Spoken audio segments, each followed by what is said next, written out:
Olá, bem-vindos a mais uma análise aprofundada aqui no nosso espaço. Hoje a gente vai mergulhar num clássico que, nossa, continua super atual, né? Admirável Mundo Novo, do Aldous Huxley. Um livro fundamental, sem dúvida. E é legal mencionar que essa nossa conversa faz parte da série Os Livros que Me Tornaram Quem Sou, uma iniciativa do Dr. Dário Santucci. A gente vai se basear bastante em trechos do próprio livro, inclusive naquele prefácio que o Huxley escreveu anos depois, sabe? Revendo a própria obra. Isso é ótimo, porque dá uma perspectiva dupla. Exato. A ideia é tentar desempacotar as ideias centrais, os alertas que ele deixou e essa visão distópica que ele criou que ainda ressoa tanto. Bom, vamos lá. Com certeza. Acho que o foco vai ser naturalmente em como funciona aquele controle social extremo, né? O papel da tecnologia nisso tudo, como ela pode moldar ou até dominar o ser humano. E aquele conflito clássico, né, entre a felicidade, digamos, programada, estável, e do outro lado, a liberdade, a individualidade, Com toda a bagagem que isso traz de dor, de incerteza. Exatamente. E o prefácio já joga a gente direto nisso, porque é o próprio Huxley se autoavaliando, né? Criticando certas escolhas que ele fez na primeira versão. Isso já enriquece muito a discussão. Vamos começar por aí, então. No prefácio, o Huxley admite que, na história original, para o selvagem, o John, ele só deu duas opções bem radicais. Ou o John enlouquecia dentro daquela utopia super controlada. Ou ele voltava para uma vida primitiva que também levava a um tipo de demência, como ele diz. E ele se arrepende disso, né, de não ter pensado numa terceira alternativa. O que seria essa alternativa para ele? Então, ele descreve como um caminho para a sanidade. Ele imagina uma sociedade diferente, com comunidades menores, mais autônomas, sabe? Onde a cooperação fosse voluntária. Menos centralizada, imagino. Isso. E a ciência e a tecnologia estariam a serviço das pessoas, e não o contrário, que é o que ele critica no livro. E um ponto-chave, um foco no que ele chama de objetivo final do ser humano. Algo mais filosófico, talvez espiritual, uma visão bem diferente mesmo do mundo que ele descreveu no romance. Completamente. Essa autocrítica mostra como o pensamento dele evoluiu, né? No começo parece que ele achou até meio irônico apresentar um mundo com só essas duas saídas malucas. E depois ele passa a acreditar que a sanidade, apesar de rara, era possível. Isso me lembra aquela citação do Berdyaev, logo no começo do livro. Ah, sim. Aquela sobre as utopias se tornando realizáveis. E o problema agora seria como evitar que elas se concretizem de vez. Assustador, né? É muito forte. O que é fascinante aqui é essa mudança de olhar do Huxley. Aquela limitação que ele impôs ao selvagem do início talvez refletisse um pessimismo maior na época.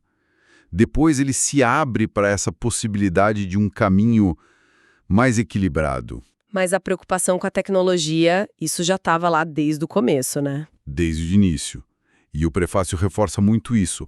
A preocupação com o poder da tecnologia, especialmente a biotecnologia, a psicologia aplicada para fazer o que ele chama de revolução verdadeiramente revolucionária. Uma revolução que não seria só política ou econômica. Não, seria na alma e na carne dos seres humanos, como ele disse.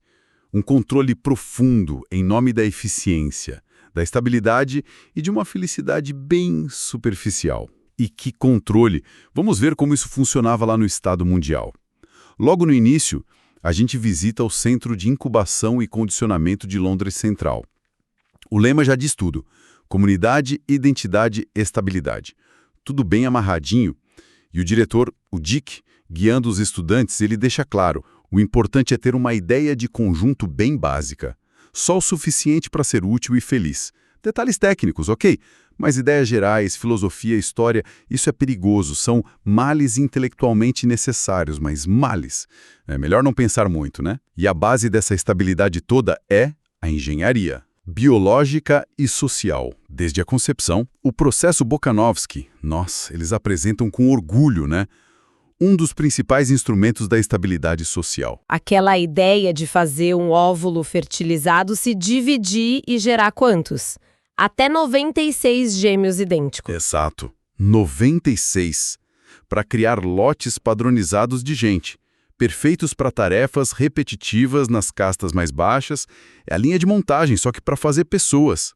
A uniformidade acima de tudo. E essa uniformidade vem organizada nas castas, né? Alfas e betas lá em cima, depois gamas, deltas, épsilons, e tudo começa no frasco, no depósito de embriões.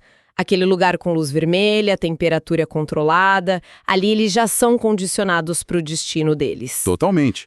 Alguns são adaptados para o calor, para trabalhar nos trópicos, outros recebem menos oxigênio para limitar o cérebro. É uma predestinação biológica mesmo, radical. E na sala de enfrascamento, o processo é descrito de um jeito quase industrial. É muito preciso. Nutrição artificial, hormônios para definir característica física, mental, tudo de acordo com a casta. É um controle total. E vai além. A maioria dos embriões femininos das castas inferiores já é esterilizada. Viram free martins para controlar a população e eliminar a ideia de família, de maternidade. Exato. Porque isso gera instabilidade emocional, laços fortes, imprevisibilidade. Tudo que o sistema não quer. E o condicionamento não para aí, né? Depois que nascem, ou melhor, são decantados, aqui é onde fica realmente interessante. A cena no berçário neopavloviano. Aquilo é brutal. A dos bebês delta com as flores e os livros. Essa mesma. Eles mostram interesse, acham bonito, e aí, pá! Sirenes altíssimas, choque elétrico, para criar aversão. E a justificativa é puramente econômica. Amor pela natureza não dá lucro. Mas condicionar a gostar de esportes complicados que precisam de equipamento caro, de transporte... Isso sim. Isso movimenta a economia. Né? É um raciocínio muito perverso. Totalmente. E junto com isso vem a hipnopedia, o ensino durante o sono. É para gravar os valores, os slogans do Estado mundial. Cada um pertence a todos. Isso. Ou aquelas frases de autocontentamento como "sou feliz por ser um beta", repetido a noite toda. Mas como Huxley mostra com aquele exemplo do menino Ruben Rabinovich... O que ouviu a palestra sobre o Rio Nilo dormindo. Esse mesmo. Ele repetia a palestra, mas não entendia nada. A hipnopedia não ensina a pensar, não ensina fatos. Ela molda o sentimento, o comportamento. Só grava slogans, né? Tipo, 1 grama cura 10 sentimentos melancólicos. Ou quanto mais se remenda, menos se aproveita. Viram verdades absolutas na cabeça deles. E o objetivo final de toda essa engenharia social, como o Mustafa Mond explica depois, é acabar com a individualidade, né? Com as emoções fortes e imprevisíveis. Qualquer coisa que gere conflito. Exato. Amor romântico. Não existe. Família. É palavra obscena. Mãe, pai, causam nojo neles. Pensamento crítico, história, tudo é combatido. A história é uma farsa, como diz o Monde citando o nosso Ford. O foco é consumir. Mais vale acabar que consertar. Tudo para manter a máquina rodando lisinha, sem atrito nenhum. E se por acaso surgir algum desconforto, alguma dúvida, aí entra o soma, a droga perfeita. Euforia, alívio, umas alucinações legais. E o melhor, sem ressaca, sem problema social, o cristianismo sem lágrimas. Exatamente, uma válvula de escape sempre à mão, uma férias da realidade. O Mustafa Mond defende isso abertamente. Ele diz: a sociedade escolheu felicidade e estabilidade acima de tudo. E o preço foi sacrificar a alta cultura, a arte que desafia, Shakespeare é proibido, né? Ciência sem limites, verdade filosófica, religião. Tudo isso é perigoso demais para a harmonia que eles programaram. A felicidade, mesmo que artificial, é o bem supremo. É a lógica do sistema. E como os personagens se encaixam nisso tudo? Tem o Bernard Marx, né? Um alfa mais, mas que parece meio... deslocado. Tem aquele rumor, né? Que faltou álcool no pseudo-sangue dele durante o processo. Isso. Ele critica o sistema, tem um certo inconformismo, mas ao mesmo tempo ele quer muito ser aceito, ter status. A gente vê a dificuldade dele naquelas cerimônias de solidariedade, que era para ser uma fusão total. E ele fica ali se sentindo um peixe fora d'água. Exato. E tem o Helmut Watson, Outro alfa mais, super talentoso para escrever os slogans, a propaganda. Mas ele sente um vazio. Sente que tem uma capacidade de se expressar que não cabe naquela cultura superficial. Ele busca algo mais, profundo. O que acaba dando problema para ele, né? Quando ele escreve sobre solidão. Um sentimento proibido, que ninguém ali entende. Bate de frente com as autoridades. E a Lenny na Crown, a Beta que parece o modelo perfeito do condicionamento. Segue todas as regras, né? Cada um pertence a todos, consome bastante, usa soma. Mas mesmo nela, a gente percebe umas rachaduras, né? Aquele relacionamento um pouco mais longo com o Henry Foster, a atração meio confusa pelo John, o selvagem. E uns momentos de melancolia que nem o soma apaga totalmente, sugere que talvez o condicionamento não seja 100% eficaz, né? Pois é, e não dá pra esquecer da Linda, a mãe do John, que figura trágica. Nossa, demais. Presa entre dois mundos. Era uma beta, se perdeu na reserva selvagem, ficou por lá. Lá ela era rejeitada pelos nativos por causa do comportamento dela, condicionado. A promiscuidade, principalmente. Isso, que para eles era imoral. Aí quando ela volta para o mundo civilizado, é rejeitada de novo, só que agora pela aparência envelhecida, o corpo marcado pelo tempo, pelo parto, coisas horríveis para eles. Coisas consideradas não civilizadas, né? Repulsivas. E a única saída para ela é o quê? Se afundar no soma. Um esquecimento químico total, até a morrer. Pesado. E aí chegamos no John, o selvagem, o centro do conflito. Criado lá na reserva, no Novo México, longe do Estado Mundial, os valores dele vêm de um livro velho de Shakespeare e dos rituais do Zuni.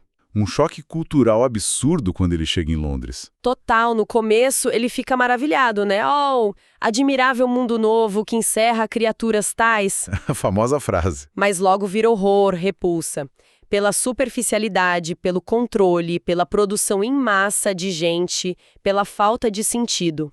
As reações dele à morte da Linda, quando ele tenta jogar o soma fora, o confronto final, são momentos muito fortes. E quem defende o sistema todo é o Mustafa Mondi, um dos administradores mundiais, um cara brilhante e cientista. Que teve que escolher, né?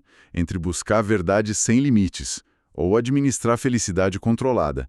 E ele escolheu a segunda opção. E o irônico é que ele tem os livros proibidos escondidos. Bíblia, Shakespeare. Mas ele argumenta com força que essas coisas são incompatíveis com estabilidade.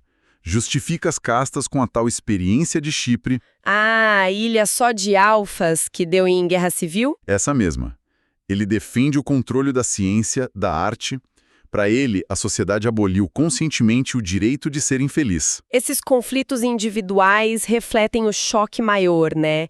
O Bernard contra o sistema e contra si mesmo, o Helmholtz contra os limites da arte, a Lenina contra o próprio condicionamento que às vezes falha. E o John contra o mundo civilizado inteiro. É o embate de visões de mundo. O diálogo do John com o Mondi lá pro final é crucial para entender a crítica do Huxley. Com certeza. Mondi com a lógica fria do sistema. Felicidade e estabilidade acima de tudo. Mesmo que o preço seja a arte, a verdade, a religião, a família. E o sofrimento humano. Ele até tira sarro da nobreza, do heroísmo, diz que são sintomas de instabilidade. E a felicidade que ele oferece é compulsória química superficial. E o John rejeita isso com todas as forças. Ele não quer conforto fácil. Ele reivindica o direito a Deus, à poesia, ao perigo, à liberdade, à bondade, ao pecado. E resume tudo naquela frase: eu reclamo o direito de ser infeliz. Impactante. Muito. É a recusa total daquela utopia controlada. E essa escolha pela complexidade da vida leva ele para o fim trágico, né? Depois do confronto com Mondi, ele percebe que não tem lugar para ele, em lugar nenhum. Nem no mundo civilizado, nem na reserva. Aí ele tenta se isolar naquele farol abandonado. Tenta se purificar com solidão, autoflagelação, imitando uns rituais que ele viu. Mas a sociedade não deixa ele em paz. Descobrem ele. E a busca pessoal dele vira um espetáculo de mídia. Um filme sensório, né? O Selvagem do Surrey. Grotesco. O clímax final é muito perturbador. A multidão vai atrás dele no farol, excitada pelo filme, pela curiosidade, querem ver o show do chicote. Nós queremos o chicote. Eles gritam isso. Aí a Lenina chega, talvez tentando se conectar com ele de um jeito torto. E isso é o gatilho final para ele. Ele explode, ataca ela, corteza, funha. E a multidão entra em frenesi, imita a violência, a autoflagelação, e tudo degenera naquela orgia coletiva, o orgião espadão. Um horror. É o colapso total. Fica óbvio que os valores do John, a busca por sentido na dor, a individualidade, são incompatíveis com aquela mentalidade de rebanho, com a felicidade forçada. A imagem final dos pés dele balançando no farol É o fim lógico e sombrio dessa história. Um desfecho que reforça a crítica do Huxley. Ele não dá solução fácil, ele mostra as consequências de uma sociedade que idolatra a estabilidade e o conforto acima de tudo, e que sacrifica a profundidade humana no processo. Então, o que tudo isso significa pra gente? Olhando para esses trechos todos, a tensão principal é essa, né? De um lado, a sociedade projetada para eliminar o atrito, a dor, oferecendo uma felicidade constante, mas superficial. Controlada e, do outro lado, a experiência humana como ela é, com liberdade e seus riscos, emoções profundas, desafios, sofrimento e a busca por um sentido que talvez só surja justamente disso que o Estado mundial quer eliminar. Exatamente. E o alerta do Huxley, de 1932, parece que foi escrito ontem, né? Ele avisa sobre como a tecnologia, não só a biológica, mas a da informação, do entretenimento, dos remédios para humor, Junto com o controle social, que às vezes é sutil, e a nossa própria busca por segurança, por conforto, por gratificação rápida, tudo isso pode nos levar, quase sem a gente perceber, para uma servidão voluntária. uma sociedade onde as pessoas amam sua servidão como ele temia, porque foram condicionadas a nem querer outra coisa. Ou a nem conseguir imaginar outra coisa. É uma reflexão muito forte para a gente terminar, sem dúvida. E fica a provocação final, talvez. O Huxley imaginou isso há quase um século. Se a gente olha para as tecnologias de hoje, engenharia genética, vigilância digital, inteligência artificial moldando o que a gente vê, realidade virtual, remédios para ajustar o humor, polarização via algoritmo, entretenimento fácil o tempo todo e certas tendências sociais, né, essa busca pelo conforto a qualquer custo, a dificuldade de lidar com o desconforto, com a discordância. A pergunta é: quão longe a gente está de alguns aspectos desse admirável mundo novo? Que escolhas a gente está fazendo como indivíduos e como sociedade nessa balança entre o conforto programado e uma liberdade real, mesmo que ela seja mais complicada, mais desafiadora e às vezes dolorosa? Fica aí para a gente pensar.